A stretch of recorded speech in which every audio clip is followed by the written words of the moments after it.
No. Well, gentlemen, folks, I won't say ladies and gentlemen, I say folks. I want to be politically correct. Let's go ahead and get started.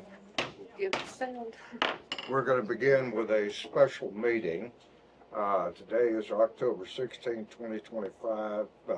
Time is now 5:36, and we've got a special meeting, and we're going to hear comments regarding the possible action to remove or amend Section 5.01 of the Lake Ralph Hall regulations for on-site sewage facilities, OSSFs requirements. Okay.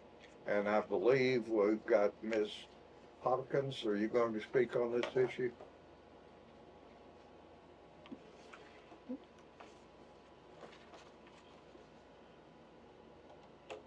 So at the last meeting, you asked me to come up with 3 recommendations. So my 3 recommendations are: number 1, to remove the section; number 2, to amend it to 501 on-site sewage facilities, OSSFs. The purpose of this subsection is to ensure the responsible use of on-site sewage facilities, OSSFs, within the lake zoning area. B, applicability. These standards shall apply to all development within the lake zoning area. C, OSSF requirements. Any new subdivisions with 20 lots or more within 200 foot of a community wastewater collection system should hook up to a community wastewater collection system when it is lawfully and economically feasible to do so. And the 3rd recommendation is to leave the regulations as is.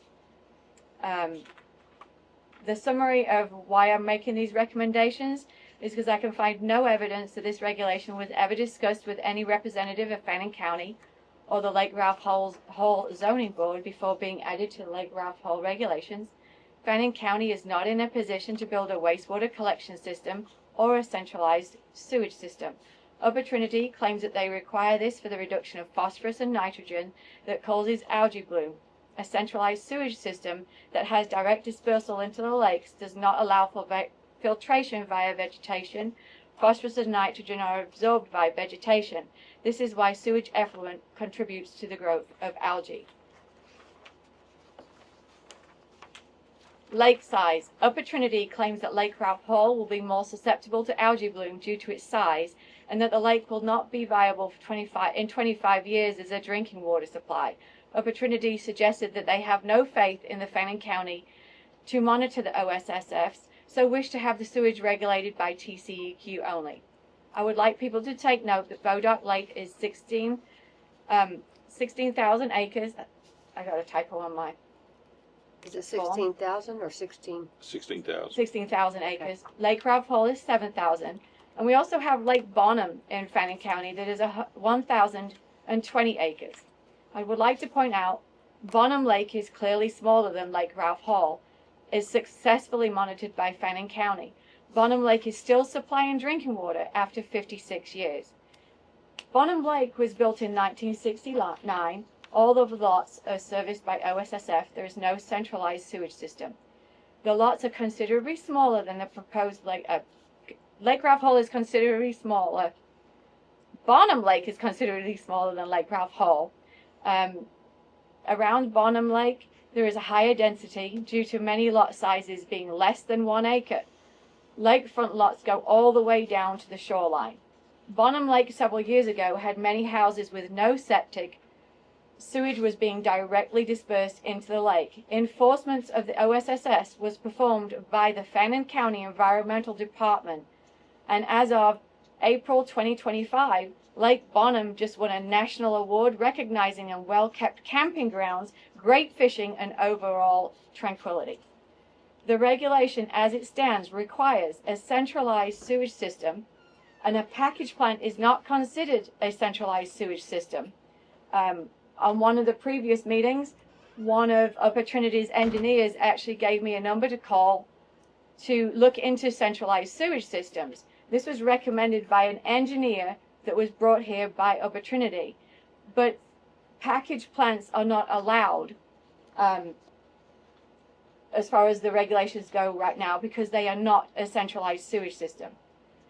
As it stands right now, any subdivision with 20 houses or more is required to hook up to a centralized sewage system. An example of that is 20 houses on 20 acres, a lot size of 1 acre each. 20 houses on 200 acres with a lot size of 10 acres each is also required to hook up to a centralized sewage system. Any commercial entity must hook up to a centralized sewage system. An example of one of those is a boat and RV storage facility that just has one bathroom. It's just not economically feasible. Thank you. Thank you. Do we have any other comments on this particular issue? We couldn't hear any of that. Oh no, was the microphones not working? If there's nobody else, I'll have some comments. Come right ahead, sir. Turn that off. Mr. Janway, you may need to speak up. We have people who aren't Do these hearing work? in back of the Well, room. they're That's the on. He just said record, I the believe. main one wasn't turned on yet. That's his You'll hear it recording, on yeah. that later. Oh, okay. You need this back, or just 3 minutes? Okay. Well, commissioners, thank you so much for the opportunity to speak to you about the this issue, which we've talked many times about before. The last speaker, I do disagree with the number of statements made there, but not to waste your time or go into all the details. I want to go back a little bit and talk about 2004. Opportunity was entered into a contract with Ladonia regarding this lake, to bring this lake to Fannin County. We needed a water source, and they would like to have a new economic engine for their area, and so we did enter into an agreement with them at that time.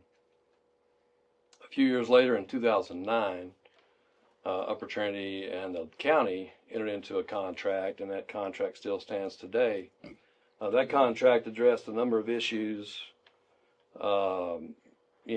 Things. At that time, the parties sat down. The executives of Upper Trinity and the county judge and the county commissioners sat down and negotiated all the terms that we needed to address with the county to make sure that the county's getting what they need, that we're able to build the.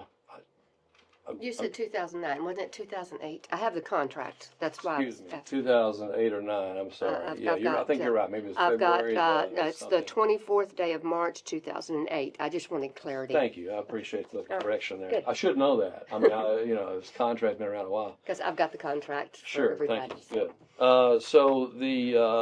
At the time the contract was made, I think it's important to note that Upper Trinity and the county each agreed to a negotiated set of stipulations, conditions, commitments, requirements of each other to bring this multi-$100-million project to Fannin County.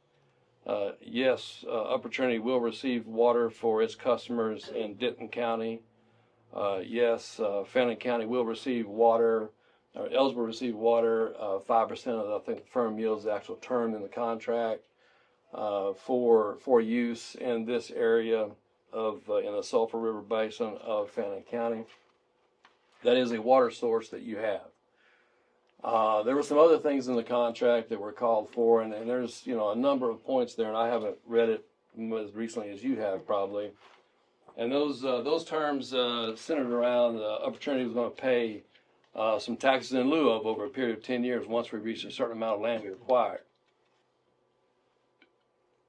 I believe about a year or two ago we finished our 10th year of those payments, and we fully paid all those those taxes in lieu of payments to the county and to the school districts over that time period. There were some other terms negotiated in there regarding how the laws will be enforced around the lake, how we would work together on development. We had issues about docks, how we would deal with that. But one of the main, and I'm going to say one of the key tenets of this contract was that there was a whole paragraph. It's not just a line, not just a mention, not just a small little thing. Full paragraph about the prohibition of OSSFs in the 5,000-foot radius of the planning area of the lake. That's okay, correct. very clear, very clear. It was very intentional And I'll tell you a little bit of history of that, and I've brought this committee before.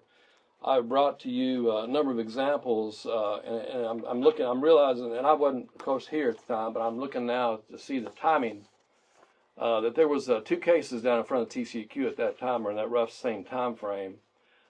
We have some of our sister agencies. You might know that Upper Trinity, and there's a number of other of us out there in the state who have these lakes, not core lakes, not, so these are operated by water districts. And so they were having trouble in another lake, 2 other lakes. They had to go to TCEQ to get restrictions placed on the OSSFs around those lakes because of the pollution. They went to the TCEQ, and they had those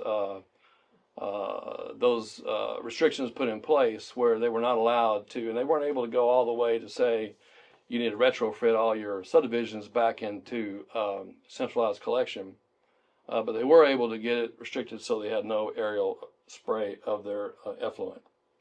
And so I'm not going to get into we obviously don't have it. We've brought our engineers here to you several times. We've had an engineering study done. We've brought the folks in to answer your questions. And so I don't think any more that I tell you tonight is going to change your mind on what you think about it. But I will say that we have 2 parties that negotiated terms at that time for each party that was agreeable at that time, and we all agreed to it. I will say Upper Trinity has lived up to its agreement, and I would, if we haven't, please let me know and we'll rectify it. We're asking the county to live up to its part of the agreement, which is to protect the water quality of this lake, because I believe it's a valuable asset for the county. It's a valuable asset for if you want to talk about what development around the lake is going to happen, it's not going to happen with when you have a lake with a reputation of being algae bloom and polluted. Our lake is different than Lake Bottom. As she brought up Lake Bottom, I get it. Lake Ralph is different than Lake Bottom. It's different than Boat Ark Lake. It's different than Richland Chambers. It's different than Eagle Mountain. It's different than Cedar Creek. It's different than all these lakes because this is a special lake in terms of the way it's got a very small area that catches water for it. Matter of fact, our permit does not require release of water, unlike Boat Ark Lake, which does. Our permit does not require release of water. And so, and the reason is because Sulphur River is a dry riverbed a lot of the time. And so the TCEQ does not require that. And so our lake does not have required releases. One of the things that happens with that is that you have, when water catches in the lake, it doesn't wash through and flow out.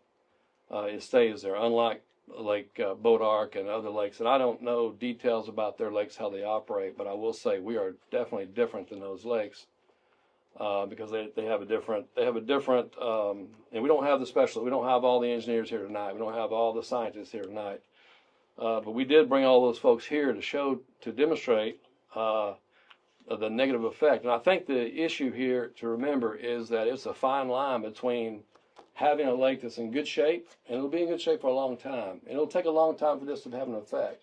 But once it has an effect, there's a tipping point. You hit that tipping point, you go over it, and now you're in trouble. And by that time, the problem is Upper Trinity, the Fannin County will be here, and these developers who built the houses and moved on, they'll be gone. It'll be the residents out there in these subdivisions who are mad now because the lake has algae bloom. They'll be calling you, well, Commissioner's Court, not the Zoning Commission. Commissioner's Court and Upper Trinity to fix this problem. And it's going to be a big problem at that time. And so there have been other lakes in Texas that have suffered that problem, and they've had to go through and try to find grants, had to find different things to try to fix that problem. I remember a story in Florida where they, I think it shut down the subdivision, I want to say. And I may not be correct in that, but there was been some severe issues with septic systems, and I'll admit some of that has to do with the fact that you have to improperly maintain septic systems, But so we've offered up some language. We do believe that there is some room to amend the language that's in the current requirements. Maybe not to the same extent that's been offered here, because I don't think I've seen those what I just detailed. I don't know if I've seen that or not. I can't recall. But I believe we have offered up quite a while ago some language that would allow for, of course, individuals who have properties, they're not under these subdivision requirements. Okay, but when you have a subdivision being built, you would have, if you had 5-acre lots, we're agreeable to having 5-acre lots. We will not require, will not prohibit OSSFs in 5-acre lot subdivisions. We're agreeable to removing the 20-acre rule on the subdivisions. We would ask that we do the same thing that they did in Richland Chambers Lake and Cedar Creek, and that is prohibit the aerial spray, because that's where the pollutants they eventually get saturated the surface and washed into the lake, despite what the septic guys sat there and said. Understand, we also operate several plants. We treat millions of gallons of effluent every day. And so we do have some experts on that, how sewer treatment plants work.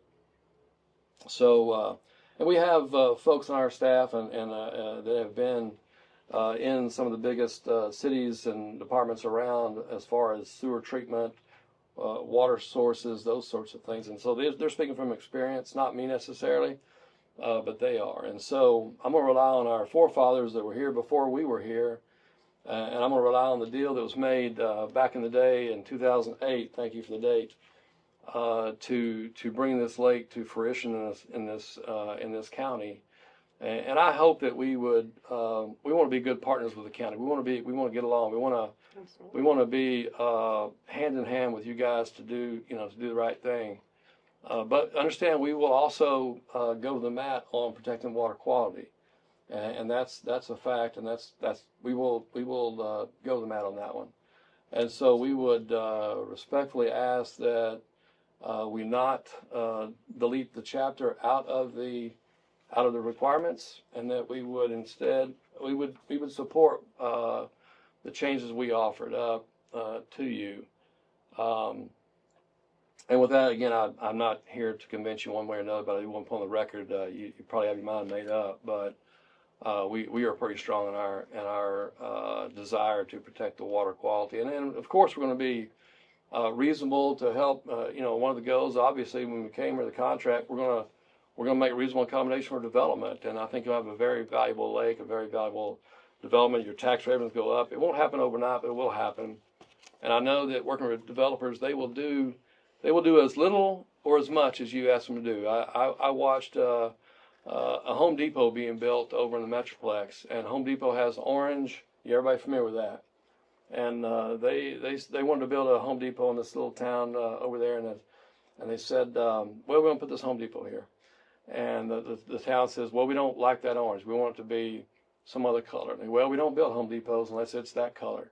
And they said, okay, but we won't have it. Well, guess what happened? About a little bit later, they agreed to that other color, and Home Depot has a different color on it in that town. So these developers will do what you ask them to do if it makes sense.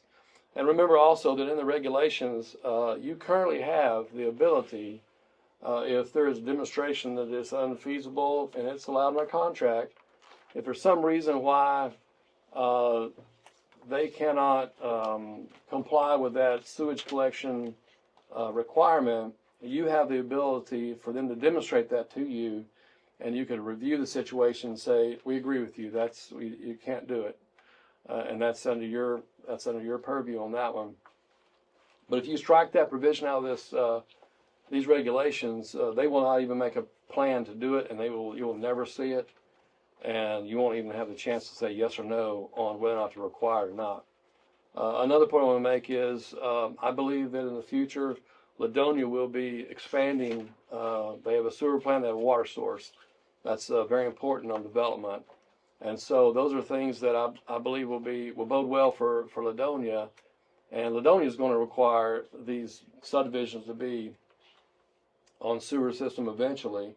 And so, we would want to help that along as well. And I haven't talked to Ladonia lately, but I believe that that's something that would be desirable for them to also require. So I guess with that, those are my comments. And I do, one other comment. I heard Di mention something about these requirements were snuck in or put in they were on there from day one. They were part of the contract. They've been there since 2008. It is different than the Bodark zoning plan because they have a different contract than we have. Their contract's different. We had our contract before they had their contract. And so if they decide to do their lake differently, that's up to them. That's not us. We're different. And so nothing was sneaky, nothing was slipped in, nothing was done underhanded. That was the language from day one. I believed I had retired for a while at that point, and she wasn't involved in that process. Somebody else was. So I was.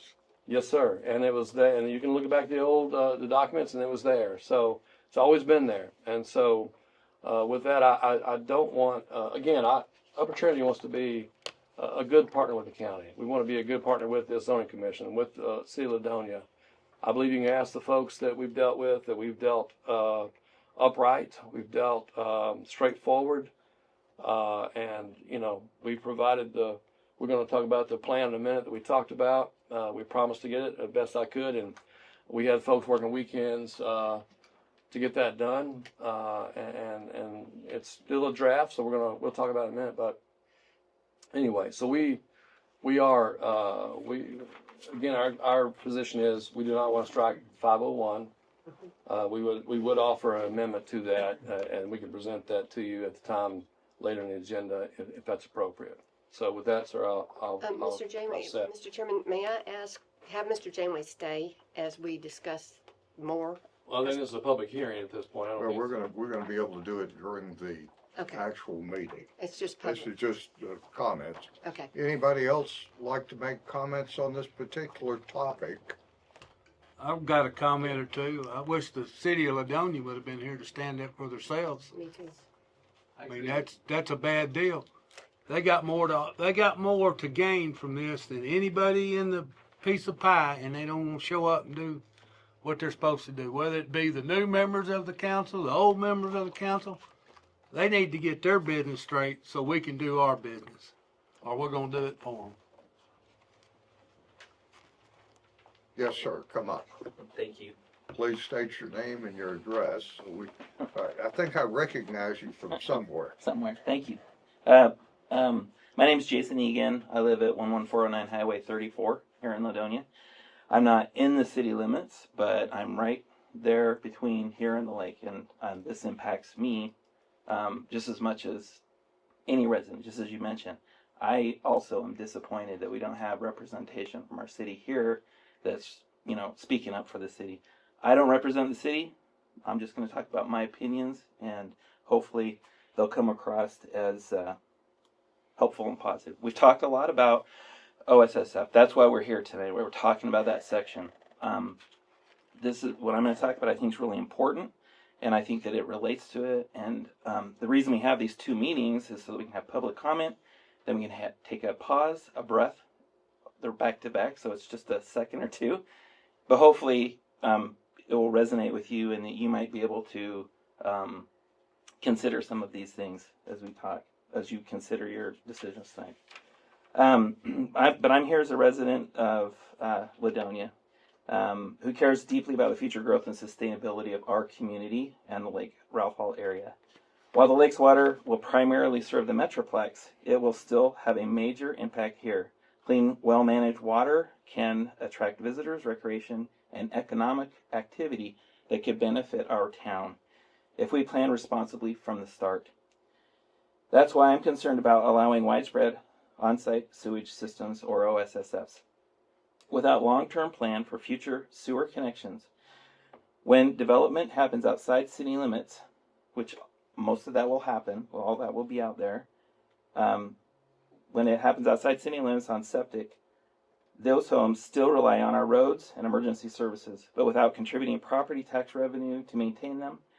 So over time, that weakens the city finances and limits our ability to support future growth.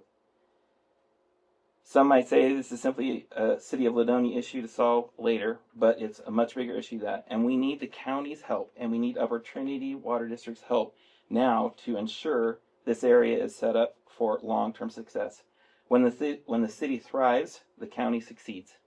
A strong local economy benefits everyone. So I would urge the commission and the water district to consider these things, to consider these things as they're contemplating this particular section. Requiring appropriate size lots and system types to truly protect the lake. Include a future connection clause so properties can tie into the sewer when available, and work with the city on a long range utility and growth plan that supports both environmental and economic sustainability. By planning smart now, we can protect this lake, encourage responsible development, and ensure community remains strong for generations to come. I love this little town. I love being in this county. When we succeed as a town, the county succeeds. It's not always the other way around, but when we grow, they'll grow. And that's what we really want to see. And we really need your help to make that happen. Thank you. Thank you. Anybody else have comments to make? I do. Yes, ma'am. Okay. Should I go up here and say that I'm commenting as the president of the Gober Mud? I made things. This is the contract that Mr. Janeway was referring to.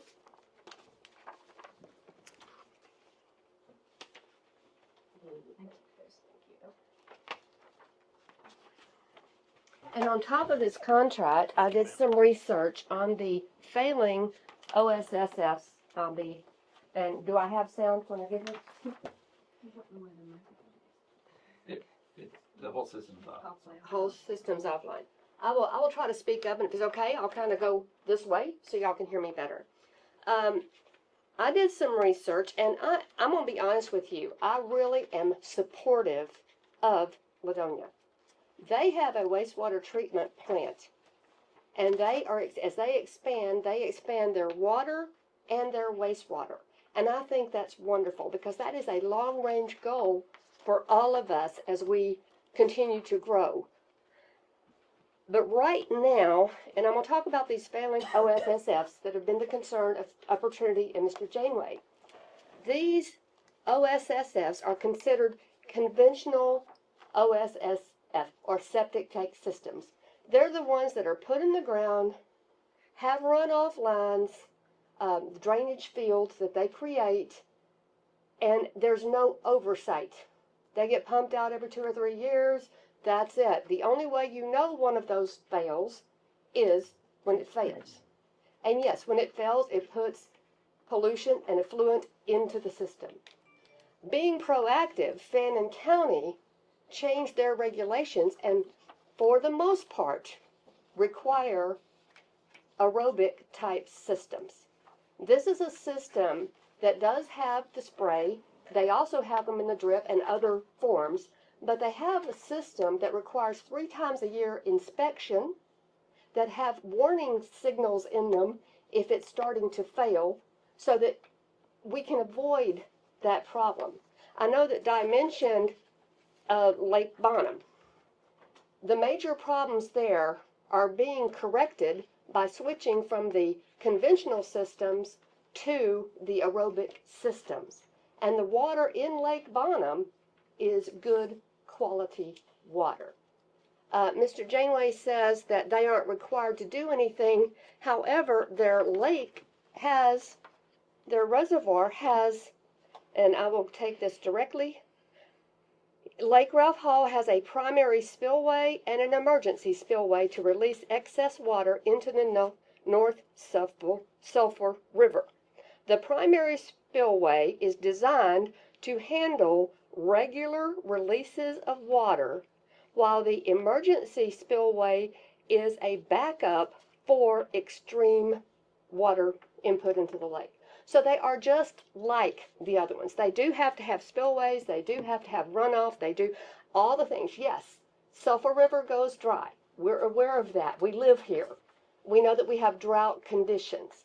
And I realize that Opportunity is looking at the drought conditions and not the regular conditions, because we also get a lot of rain periods as well.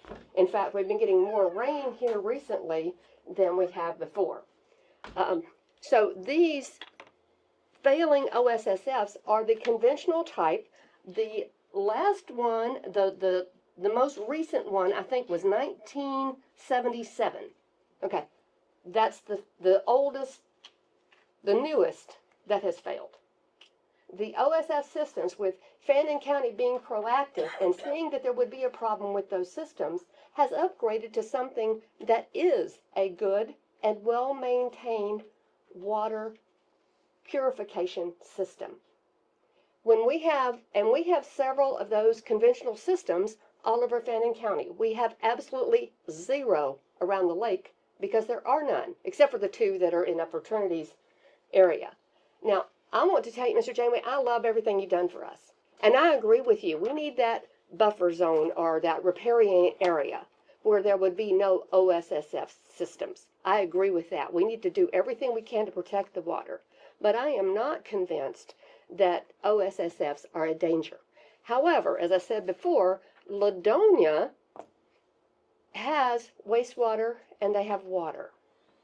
The rest of the area, Gober Mud being one, is handled by municipal utility districts such as myself. We don't have tax revenue. We have our water income. That's all we have. And when I get a new developer in, to be perfectly honest with you, I'm not going to ask that developer for wastewater treatment. I'm going to ask him for another water well, or I'm going to ask him for a water tower. What we need and what this area that has no water needs is water. And if they are going to get water from the municipal utility districts around here, we cannot afford to give up the ability to get more water to provide wastewater that is being properly handled by inspected, working aerobic OSSF systems. And that's what I have to say. Can I correct two statements she made that are incorrect, or? Well, I think that's getting into a discussion, and we can wait till the next bit. I'm trying to remember those 2 points. Yeah, I'm trying to remember the rules, and I think that's where we find ourselves. Yeah, thank You want to write them down? you. Okay. Okay. All right. Anybody else wants to make a comment? Okay. And then if we don't have any further comments, I'm going to look around for a motion. Yes, sir. I move we adjourn the public comment section. Okay, we've got a motion to adjourn the comments. Do we have a second? Second. We've got a second. We've got a motion by John Ed Shinpaw, and we've got a motion by John Ed Shinpaw and a second by Commissioner Fogelberg. Let's go ahead and vote. Those in favor say aye. Those opposed say nay. Ms. Johnson? Aye. Mr. Fogelberg? Aye. And Mr. Shinpaw? Aye. Judge says aye. Motion passes. The time is 6:10.